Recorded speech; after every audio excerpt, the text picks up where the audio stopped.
You want to get your CW on? If so, stay tuned. All right, folks, so this is the S-Pixie or the Super Pixie CW Transceiver. In this video, what we are going to do is walk through the trials and tribulations of doing this installation or build or assembly, whatever you want to call it, and then we're going to try to make it work. So stay tuned and check it out. PCB Way allows you to prototype the easy way by offering full-feature custom PCB prototype services. From beginner to advanced, PCB Way's got you covered, with basic specs, full feature offering, and even PCB assembly. At PCB Way, there's no minimum requirement, fair pricing, free DFM services, fast and on-time shipping, an easy return and refund process, and 24-hour customer service. And PCB Way's customer service can help you at any time with any step of the process.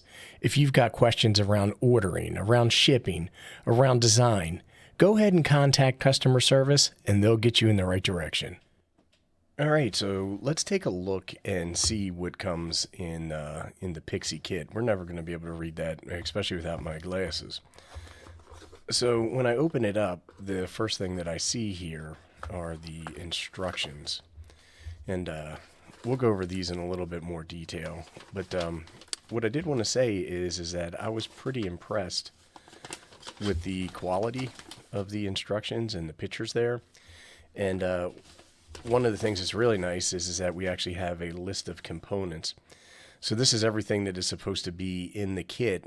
And then it talks a little bit about what it is, gives some values, and then talks about markings and stuff like that that may be on here. So this is actually really, really handy. Here's a schematic here. So good job on the instructions. And then here are some test procedures, but we'll go over that in more detail later. And I did want to mention that I was worried. So one of my friends, Greg, put one of these together, and he said that he had a problem. So he had to replace the main IC, the integrated circuit. So I actually have a second kit just in case I need it. But let's go ahead and dump this out and see what we have.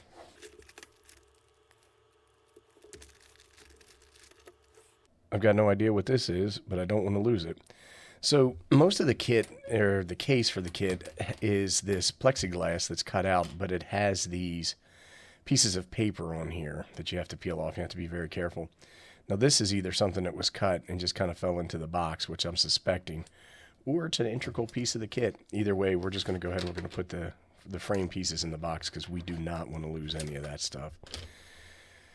And then this would be the PCB itself, and the PCB is quite crowded. So when we solder the components on here, which is going to be a pain, I can tell you that right now, some of these have to be installed what is called Manhattan style, and that is a vertically installation as opposed to laying it across the board. But we'll consult the instructions and we'll get there when we get there. This PCB feels pretty good. It does not feel cheap like some of the other kits that we've done. Let's take a look real quick at these crystals. Okay, so there's various kits that you can order that have various values on the crystals. This is for the 7 megahertz or 40 meter band. And each one of these crystals is resonant at a different frequency. And the frequency is marked on here. Maybe I'll roll in a picture, like a close-up snapshot. And you can see that one of these is for the extra band and one is for general. So let's go ahead and put those over here. And then here is a bag of just assorted components. And let's see if I can get it open. And some of these parts are really small. So this is a, I believe that is a diode that we're looking at. I think it's a germanium, I can't even say it, germanium diode. I would assume that this is not a resistor, it's something else. There's a couple of them in here. Another diode. This would be the socket for the IC. The IC is probably around here somewhere else. Some electrolytics, some jumpers, and LED. Let's take a look and see what this is. And this is likely the main IC. I think it's a 738, something like that. We can take a quick look at our parts list and tell. So here it is. The integrated circuit is an LM386. And then here are the two values for the crystals that we were looking at. All right, let me get all these components off to the side. And then here are the big parts. These are your jacks that you would use to connect your key to, as well as an external speaker. Here's a potentiometer and a blinged out knob for the potentiometer. This is a buzzer, power jack, and then our antenna connection. Here's just a bag of small capacitors, and let me tell you, these things are small. And then we have our bag of resistors. These things are about the size of a grain of rice, uncooked. And then we have various feet for the case and standoffs. Let's get to building. Okay, when we take a look at the instructions, what I wanted to point out is down here for number 4, it says check the components and need tools. And then it says take welding from low to high order, recommended resistance, diode, capacitance, etc. So what this is telling us is to start with our resistors. And what we have here is a chart to decode the value of these teeny tiny resistors. These colors are hard to read for me, and they're small, which makes it more difficult to read. We've got a magnifying glass to help out with the project. But what we're going to do is we are going to use a multimeter. So what we want to do is we want to come over to our list of components, and here it shows different things. So at the R7 location, we want to install a 10 ohm resistor, which is in this bag. So what you need to do then is you need to take a look at your PCB, and then you need to find R7, which is right here in the corner. And if I can't get it with the magnifying glass, I'll just go ahead and roll in a picture. But then what we need to do is we need to find the 10 ohm resistor out of this bag. And that's not going to be an easy task. So what we're going to do is we're just going to pour them out. If I can get the bag open. Hopefully we just didn't lose any, because these jokers are tiny. And then what I want to do is I want to take my multimeter. And so most multimeters will have a resistance setting, and so that's here. And I should be able to read the component value here. So what I'm just going to do is I'm just going to take each one of these and measure through them until I find 10 ohms. And that's not it.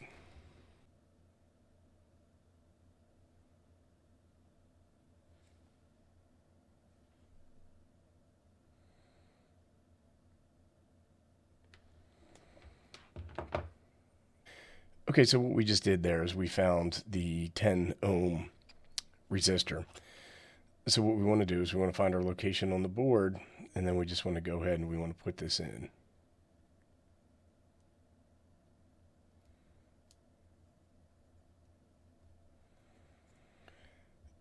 Once it's in like that, what we'll do is we'll bend these over a little bit, and that'll hold this in place until we go ahead and we solder. So I'm going to go ahead and I'm going to put all the resistors on now, and then we'll solder them all together. Okay, so what we have here is a little vise PCB holder. I don't know what you call it, but we're going to use this to do our soldering. And then here is the PCB, and then you can see that I've got all of the resistors installed. So what I want to do is I just want to take this and I want to squeeze it in here like that. And what's handy about this tool is I can just flip this over, and then I can solder the different legs, clip them, and be done with it. So let's go ahead and get that done.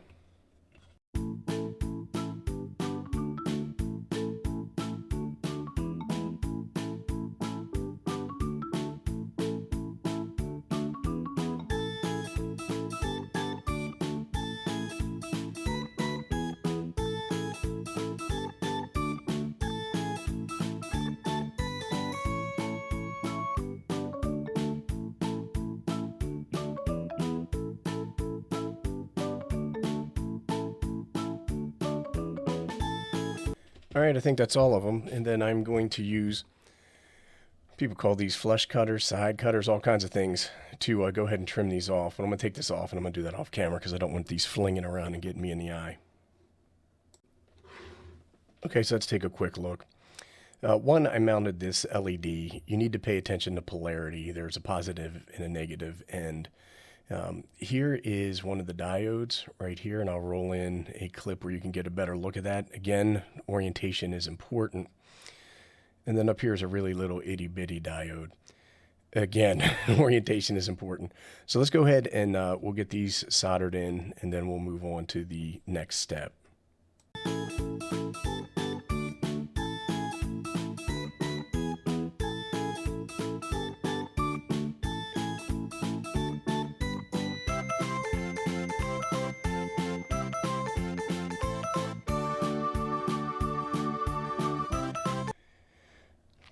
Okay, we have a diode soldered down, and then I added what they're calling triodes, which are these two transistors here and here. And if you take a quick look at the instructions, you can see the locations and the part numbers.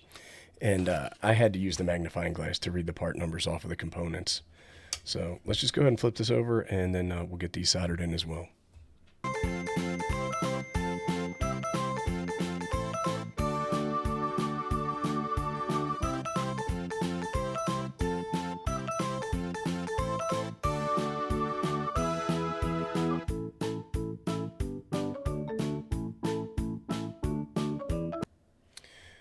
All right, and then this would be our bridge rectifier. If you look closely here, you'll see some markings, including a positive leg, which is also the long leg. And I'll roll in a picture now where you can see that. But again, consulting our instructions, you can see where the bridge rectifier goes in D1.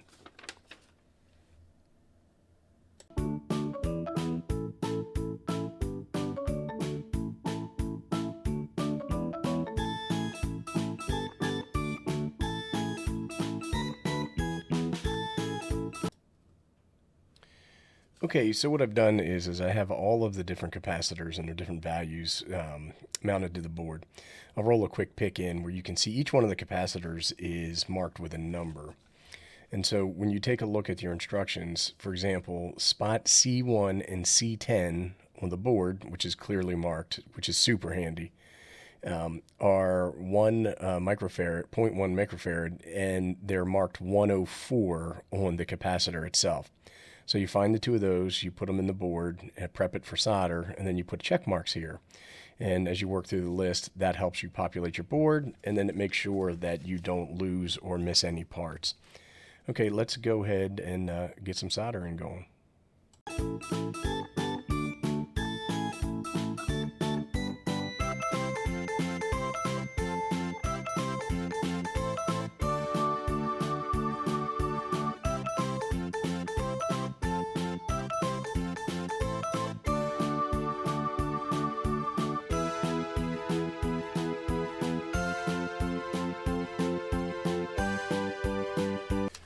Okay, we are at the part where we are going to install our inductors, and here are the different values.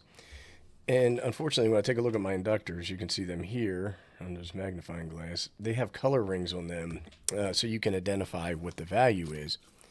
Because, again, looking at our instructions, L1 on the board would get 22 microhenries based off of color.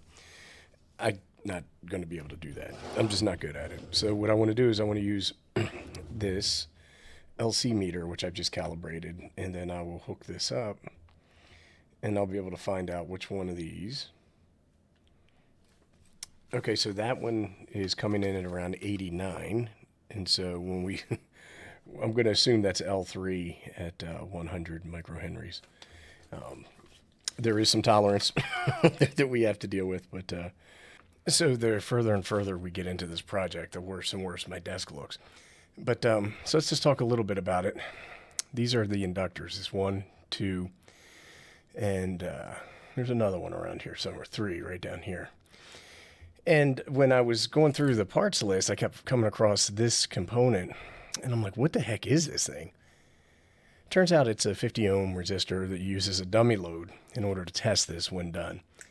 And what's funny is I didn't know, and I saw it, like you can see it here in the parts. Here's all the parts that come with it. You can see it there, but I was not seeing it anywhere in the install pieces. And so I reached out to my buddy, and he told me what it was. And so you can actually see it here towards the end of the instructions. So that's where we are. What I need to do now is continue putting components on. So in addition to soldering on the inductors, we soldered on the potentiometer right here, as well as the socket for the IC. You can see right here. Now the socket for the IC is not as flush as it could be. I used some blue tape to hold it, didn't hold it as well as it could have, so that is a lesson learned for the next build. But we're going to go in and we're going to look in our parts box here, and I think we're going to do the electrolytic capacitors next. So again, like everything else, we want to refer to our instructions, and these instructions are taking a beating today. But when I come over here and I look at my electrolytic capacitors, each spot on the board corresponds to another value. And we'll just put them in and mount them just like we did anything else. So we're going to go ahead and do that now.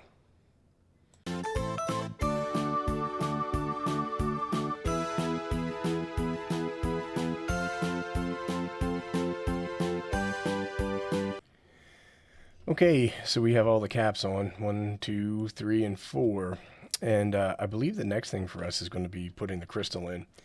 And so if it's important to you, you want to make sure that you read and get the correct value off of your crystal. This is one that is in the general band.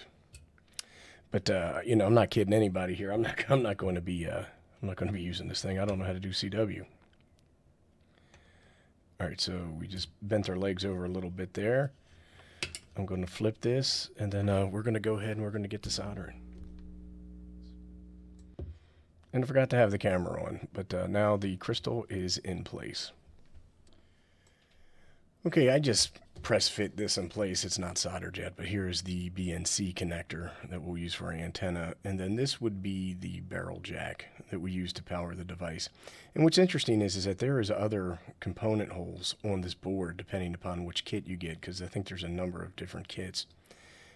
But this one, we're just going to put this barrel jack here, and then I got to solder that.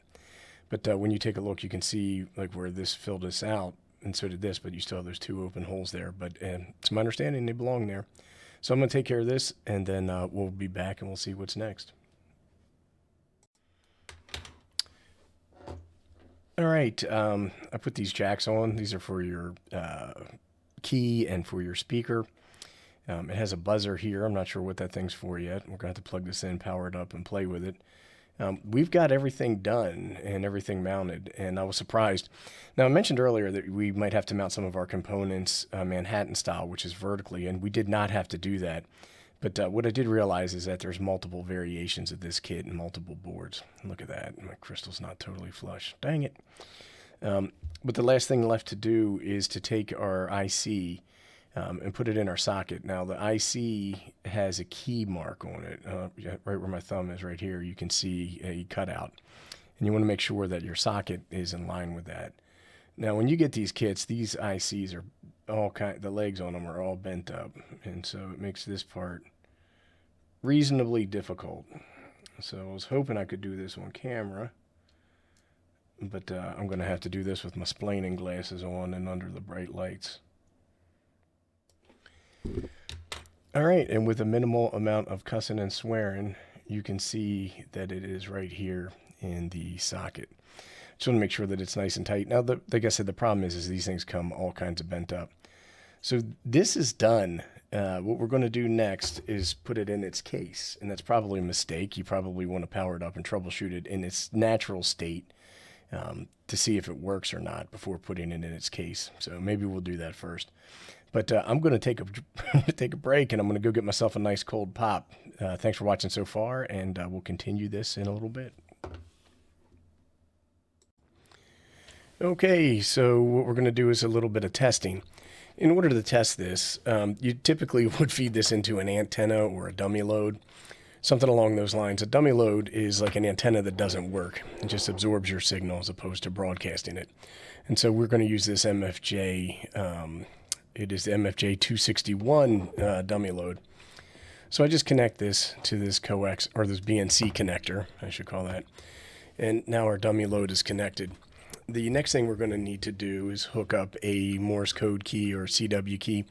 This is a paddle key. This only works with a straight key, so only one side of this is going to work. And then we just use this cable to go ahead and connect all these parts. And so far, everything's pretty simple. And we want to make sure that each one of these is labeled. This one's key and this is phones. So we're going to go ahead and we're we're going to do that. The next thing we need to do is we connect a power source. And so I'm just going to go ahead and plug this in. I didn't have to make this power adapter. It's the one I use for my 705. And thankfully, it just fits. And then for power source, we're going to use a Bioenno 12-volt battery. So let me go ahead and connect that. And hopefully I've done all this correctly. So once this happens, we can go ahead and we can test. And then you can see we are getting audio out of the buzzer. And this LED light is coming on. So what we want to do now is we want to test this. We're going to test it with an oscilloscope. So we're going to disconnect the dummy load and we're going to feed a BNC cable from here into a port on my oscilloscope. So let me go ahead and get a picture of that. It's a goofy camera angle, and then we're going to come back with the scope set up as a camera, and you'll be able to see the controls on the oscilloscope. And here you can see the Pixie connected to the Rigol MSO 5074 in all of its glory. The antenna output for the Pixie is going into channel 1 of the oscilloscope. Okay, so here is the Rigol scope, and we're connected up. Now what I want to do is I want to go ahead and I want to connect the Pixie to the Rigol, and when this happens, you can see that I can see stuff. So there's a couple of different things that I want to do. I want to be able to figure out what exactly I'm looking at. So when I throw a counter on there, I am seeing a signal at 7 megahertz, 7.0508, and I can adjust the potentiometer. And as I do that, you can see that we go from 0501 all the way up to 0515 or 0514. And that is, you can adjust the frequency just a little bit to ensure that if you are transmitting, you're not transmitting directly on the top of the person that you're receiving. Some people want to do that. Some people don't want to do that. I am not an expert on CW, so I'm not going to go ahead and explain the differences. So let me go ahead and put up a couple of other things real quick. Okay, so what we've just done is we've added our voltage RMS, and so we want to be able to take a look at that as we do this. So that's pretty low. It's around 250 millivolts that we're getting out of there. That is, again, I think that might be a little bit of a problem. So let me go ahead and just kind of clean this up just a little bit more. And then you can see the wave that is generated by the Pixie, and it's not the cleanest wave. So let's go ahead and key up and see what happens. So when I key up, I get these giant, what appear to be square waves, but they're not. So let me go ahead and key up. You can see when I key up, the counter still stays consistent. And let me just go ahead and auto set these. So that is the key up frequency. And when I let go, this is what I have.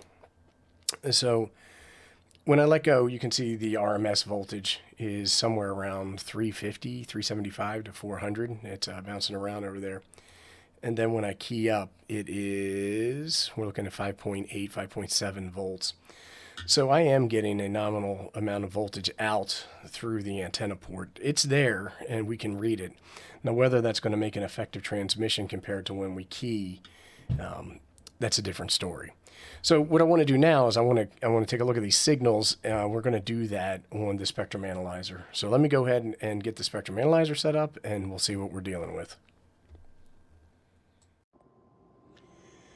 All right, folks, this is going to look and sound a little bit different. We are over at the other workbench where I keep the spectrum analyzer. So we just fired up the spectrum analyzer, and the first thing we want to do is we want to adjust our span. So right now we're set at a start frequency of 0 hertz, and we're going to change this to 5 megahertz. And then we are going to go to a stop frequency of 9 megahertz. And that gets us a little bit more of a close-up zoom on what we're looking at. Now this setup is very similar to what we did with the oscilloscope, with one exception. Here we have a 40 dB attenuator, which means it's going to reduce the strength of any signal coming out of the Pixie by 40 dB. We also have 20 dB of attenuation inside of the scope. So technically we're at 60 dB down. All right, what I'm going to do now is I'm going to go ahead and I'm going to power the Pixie. And so when I power that Pixie, you can see that almost right exactly at 40 dB down, we have a carrier. And I am not keying up.